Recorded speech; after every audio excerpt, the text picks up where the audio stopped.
This is my controller. Do you notice anything weird about it? Probably the fact that it's built super weird. I mean, look at the side profile of this thing. Holding this thing is going to give me arthritis. And also, due to recent events, I know that I shouldn't trust this thing with my life. So I decided I could probably make a better controller. And here it is. Now I know what you're thinking. That's just an Arduino taped to a breadboard. And you, my friend, are absolutely right. So, play the intro, I guess.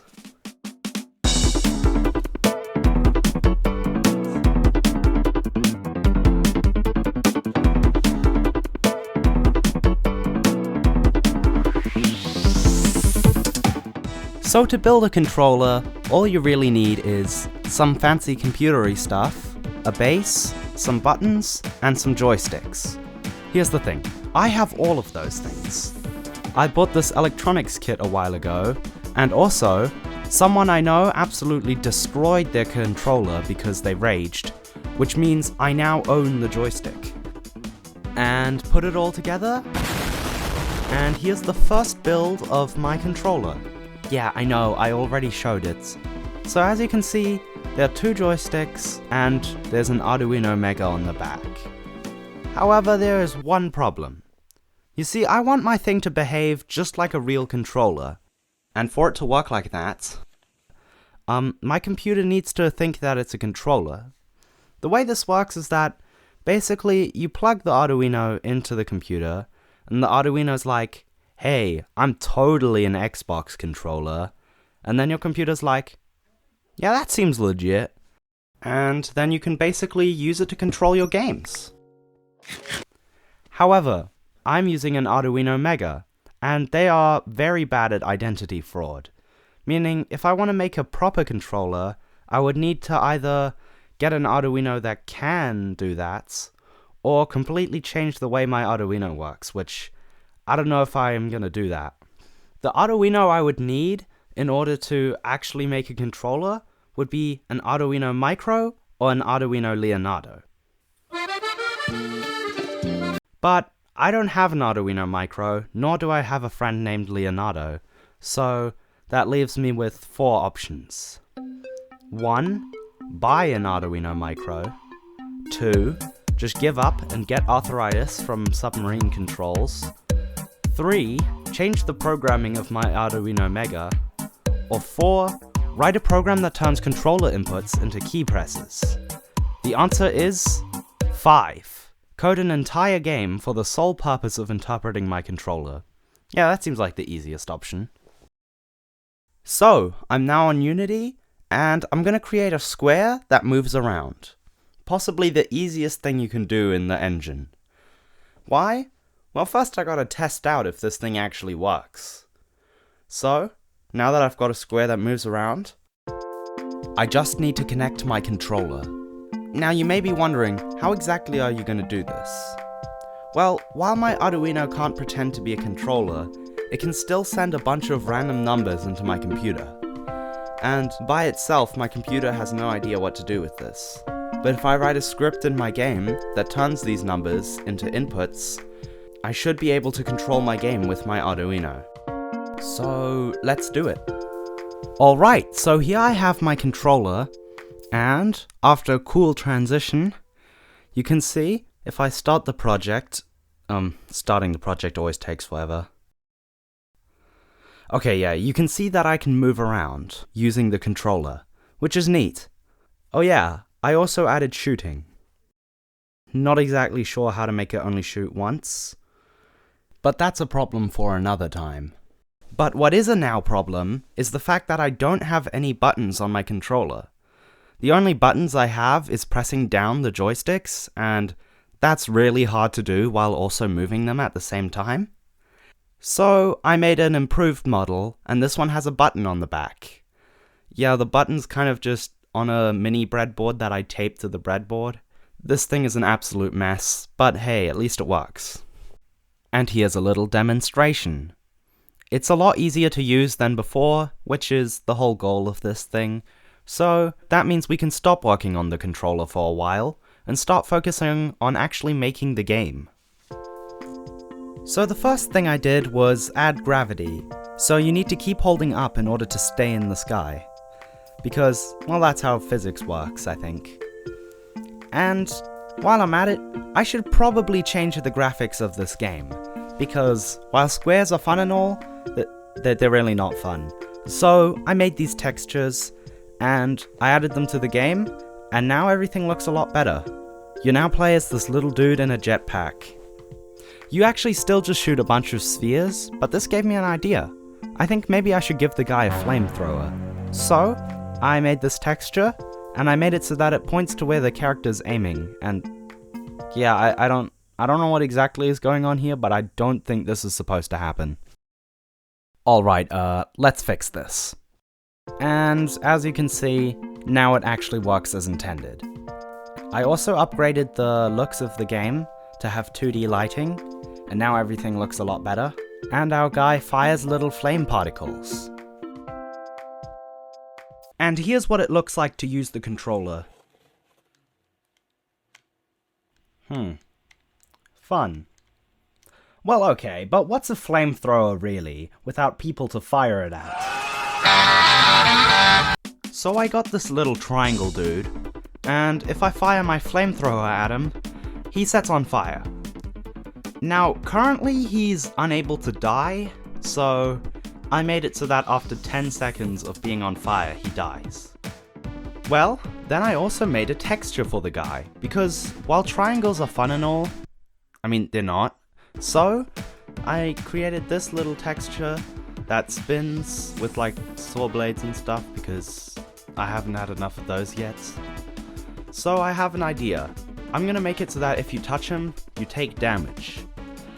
The thing is, you don't even have a health bar yet, so I should probably implement that first. So I gave the player a health bar, and it slowly ticks down when you touch them, and when it reaches 0, you just kind of spray green all over the place. I don't know, man. Well, time to make it so that the enemies move. So I made it so that he kind of just follows after you, and he spins around weirdly. And I'm not sure how physics works, but I'm pretty sure it doesn't work like that. So I fixed it, now he doesn't spin around randomly, and the fire looks way more natural. Well, here's a little interesting thought for you, which is that, since everything is made of pixel art, this guy isn't actually a circle. I counted the sides, and he has 16 of them, which makes him a hexadecagon. And, well, on that note, I decided it would be best to add different sizes of robots, because, while hexadecagons are fun and all, I need to stop making this joke.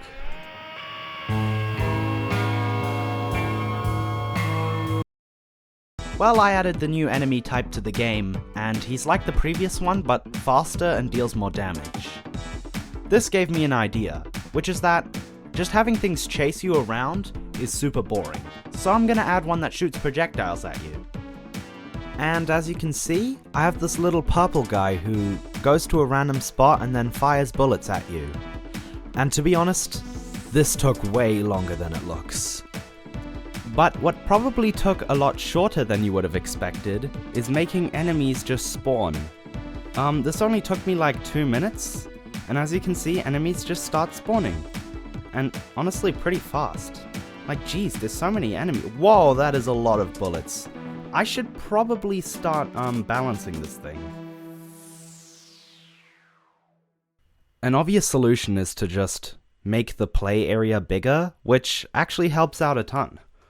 You know what else helps out a ton? Giving the player something to block with. Alright, I know what you're thinking. You don't have a block button on your controller. Well, I didn't, but now I have 2 buttons at the back and 1 button at the front. So, here is some blocking in action. So as you can see, the guy blocks using his flamethrower. When you're doing this, you can't actually use it as a weapon, so I think that's interesting. One problem though, actually 2 problems, is that too many enemies spawn, and there's no way to heal. I mean, after a while, you're kind of just guaranteed to explode. How tragic. Well, either way, this can be fixed with a simple change. make it so that, sometimes, a health pickup will drop instead of an enemy. And guess what? The health pickups just kind of work, which is amazing because this was my first attempt at programming it. And now my game is only really missing one thing. An actual objective. There's no objective to the game. But I'm lazy and I need to get this video out, so the objective is just kill as many enemies as possible. So I added a little score counter, and it goes up when you kill an enemy. One funny bug left in the game is that you can push the boxes around using your thingamajiggy. But honestly, I'm just going to keep this in because it's so funny. And this is the final game. And of course, also the final controller. It has 2 joysticks, 3 buttons, one of which doesn't even do anything, but, you know, it's hard to press anyways. And this game actually turned out pretty well. I think the art is pretty good. It was a lot worse in original designs. And it's kind of fun, I guess. There's lots of flames and, well, throwing going on. And I would love for you guys to play this game. Unfortunately, it's not going to be possible because the game only works with this controller and none of you have it. So while I would love to publish it, it's never gonna happen. But the truth is, it was never really about the game to begin with. It was about today's sponsor, Raid Shadow Legumes. No, of course, it's about the controller.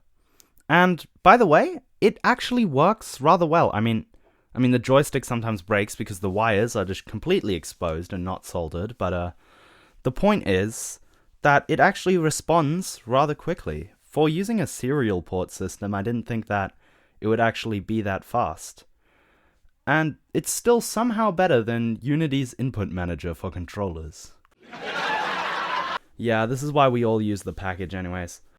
And it's still better than my Logitech controller, which really isn't saying much.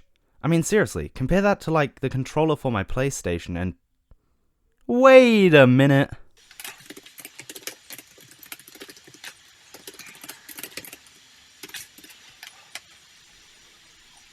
What was any of this even for?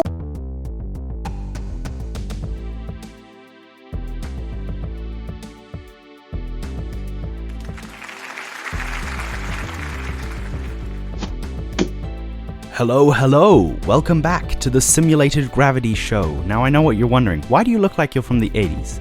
That's because this thing looks like it's from the 80s. And what is this thing exactly? It's the brand new Breadboard 87. Do you want something that's good? Do you want to have fun? Do you want a controller that's significantly worse than all the others? Well, we can fix one of these problems for you. Let's ask a random person what their opinion is on it. Hello, you there. What's your opinion on the Breadboard 87? This is the worst thing I've seen in my entire life.